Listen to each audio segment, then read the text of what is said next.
Le centre-ville change de visage, les travaux commencent rue Pargaminière. LGV, le président du Conseil général du Lot-et-Garonne, ne veut plus payer. Les habitants d'un immeuble du Mirail se sentent abandonnés. Première phase des travaux de la rue Pargaminière. Depuis lundi, les concessionnaires des réseaux souterrains, eau, gaz et électricité sont à pied d'œuvre. Ces travaux de rénovation doivent durer 18 mois. En attendant, la circulation est perturbée. Évidemment, les résidents peuvent aller chez eux. C'est comme si c'était une impasse. Et le grand changement majeur, c'est la rue Valade qui change de sens. C'est-à-dire qu'on pourra remonter la rue Valade depuis Saint-Cyprien. Ensuite, ce sont les travaux d'aménagement qui débuteront. Des travaux qui s'inscrivent dans un projet global du centre-ville défendu par l'urbaniste Johan Busquets. À terme, le Capitole doit être fermé à la circulation de transit. Dans cette vision où il y a une récupération par les piétons et les vélos de la ville, c'est le grand lien entre les rues piétonnes de la rue Alsace-Lorraine et les rues piétonnes de la rue Saint-Rome, qu'on appelle le quart de romain, qui vont de Saint-Cernin au Carme, vers la Garonne. La fin des travaux est prévue pour juin 2013. Des médiateurs doivent informer les Toulousains des éventuelles coupures ou des plans de circulation. Nouveau rebondissement dans le financement du tronçon Bordeaux-Toulouse de la ligne à grande vitesse. Il intervient sous la forme d'un coup de gueule. Son auteur, Pierre Camani, président du Lot-et-Garonne. Son département doit financer 100 millions d'euros sur ce tronçon. Pris à la gorge par le poids toujours plus lourd des prestations sociales à charge de son conseil général, il ne paiera pas. L'État me demande de doubler mon endettement, c'est-à-dire de me surendetter pour payer ces factures. C'est quand même scandaleux. Toutes les régions françaises ont profité de la LGV, quasiment toutes. Nous sommes les derniers et nous avons une double punition. La première punition, c'est que cela fait 20 ans qu'on l'attend, et la deuxième, puisqu'on n'a attendu pendant 20 ans, maintenant on va payer, alors que les autres territoires n'ont pas participé. Midi-Pyrénées doit apporter 900 millions d'euros sur Bordeaux-Toulouse et 280 millions sur le tronçon précédent Tours-Bordeaux.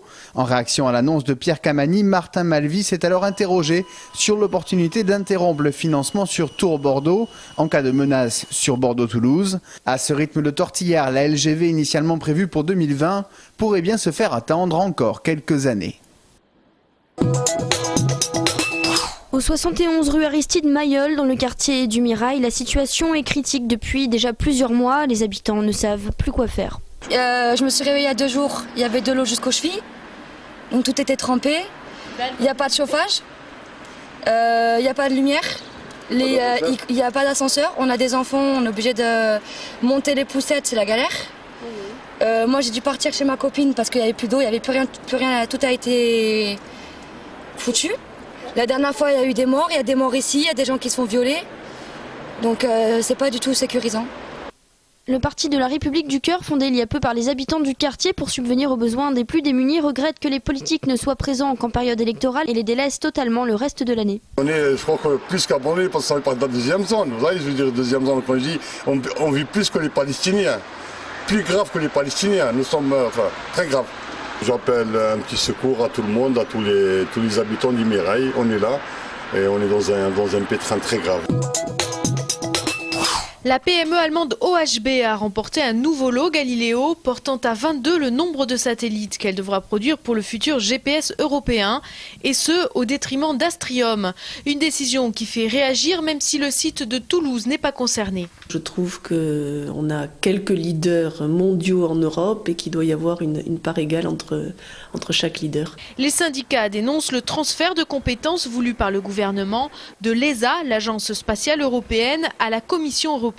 Le problème, c'est que cette Commission européenne n'a pas une réflexion, une décision par rapport à un enjeu industriel, à une décision par rapport à un enjeu financier. On sait que dans d'autres domaines, la Commission économique n'hésite pas à faire avec le moins de 10 ans. Il y a eu un autre problème, c'est qu'il va y avoir une deuxième source, de façon à ce qu'au moins l'Europe puisse sécuriser le marché de Galileo. Et malheureusement, avec cette décision, eh bien, on reste sur une seule source, OHB. Les syndicats tirent également la sonnette d'alarme auprès de la direction sur l'absence totale d'Astrium sur le marché des constellations.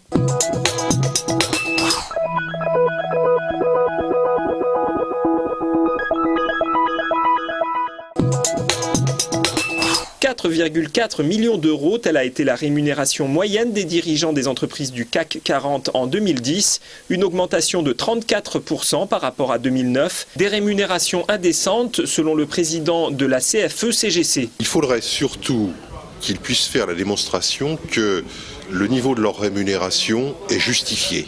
Est-ce que ça correspond véritablement à une prise de risque, à un capital investi? Il n'y a pas besoin de plafonner.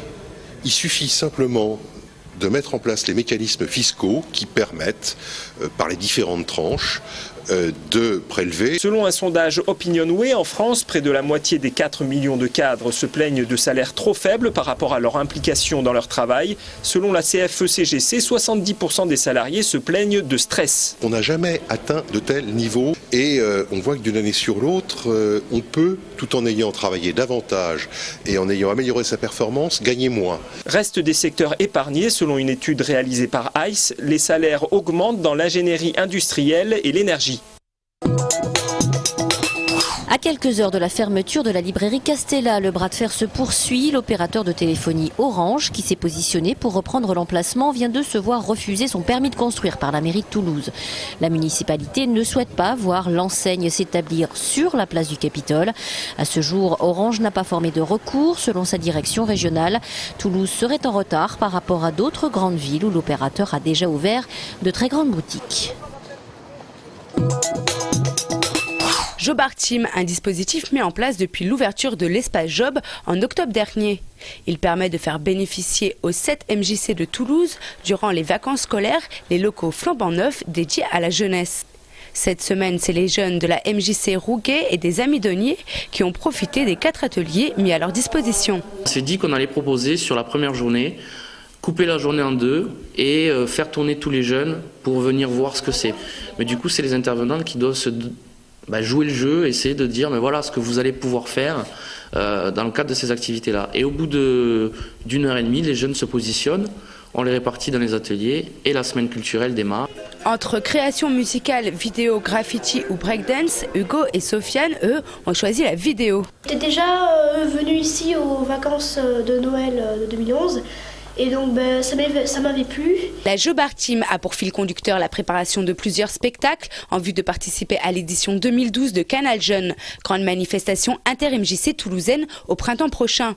Des initiatives pour les 11-17 ans, alors n'hésitez plus à inscrire vos enfants à la MJC de votre quartier pour leur faire profiter de cette nouvelle aventure.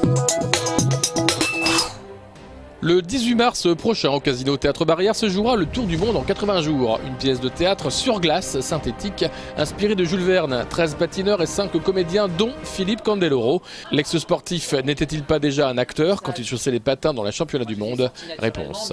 Mais je ne pouvais pas parler. Et oui. Et c'est tout l'intérêt de ce spectacle, c'est qu'aujourd'hui, en fait, et je démontre qu'un patineur peut devenir un artiste, un comédien, et pas seulement s'exprimer qu'avec des gestes corporels. Et c'est vraiment, ce spectacle m'a motivé à le montrer. D'une part parce que ce sera le spectacle tremplin et un spectacle test pour arriver à cette grande comédie musicale que je veux faire sur glace. Ça, c'est un projet pour le futur. Pour l'instant, il endosse le rôle de Phileas Fogg dans un spectacle familial où se mêlent humour et aventure sur une douzaine de tableaux. Candeloro, au-delà du show, veut faire vivre son sport. J'ai l'impression d'aider le patinage à travers tout ce que je fais. Quand je monte un tour du monde en 80 jours sur glace, c'est pourquoi? C'est pour continuer à ce qu'on voit des choses qui se passent sur glace. Pas pour mon propre business. C'est pour moi, je sers l'univers du monde de la glace. Sera-t-il un jour à la tête de la Fédération française des sports de glace? L'avenir le dira.